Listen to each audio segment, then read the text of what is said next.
So hello and thank you for joining today's session on Buy Now, Pay Later, the 2026 regulatory changes. Today's session is about the 2026 change that matters for the BNPL market, the move of unregulated Buy Now, Pay Later, in legislative terms, Deferred Payment Credit, or DPC, into the FCA's parameter on Regulation Day, which is the 15th of July, 2026.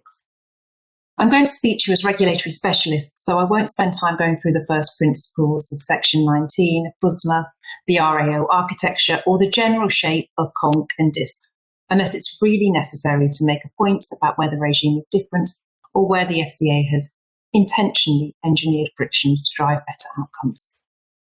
What I want you to take away today is a clear view of the parameter and the statutory design choices, the key FCA insertions, especially around CONC 4.2a and CONC 7.2, and the practical legal work streams that will actually make clients compliant and defensible by July. BNPL regulation is one of those topics where technically correct answers is not quite enough. What clients need is advice that is operationally implementable and supervisory robust. So let's start with the context and the scope. By way of introduction, my name is Gemma Murphy-Punzo and I'm a legal director at Gately Legal.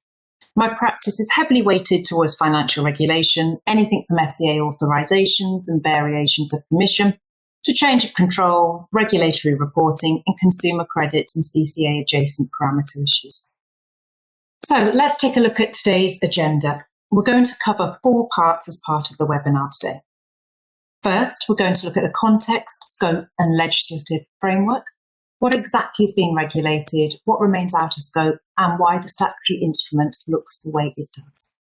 Second, we're going to look at the FCA handbook changes and regulatory obligations, where the FCA has largely mapped existing consumer credit expectations across and where it has created bespoke DPC rules. Thirdly, we're going to look at documentation, complaints, and practical implementation. What has to change in agreements, product information, arrears communications, and DISP readiness, and how to run that change program in a way that you can defend if needed. Finally, we're going to look at a quick scenario so we can test the parameter, TPR entry, and the what changes by regulation day question in a concrete and practical way. So let's begin.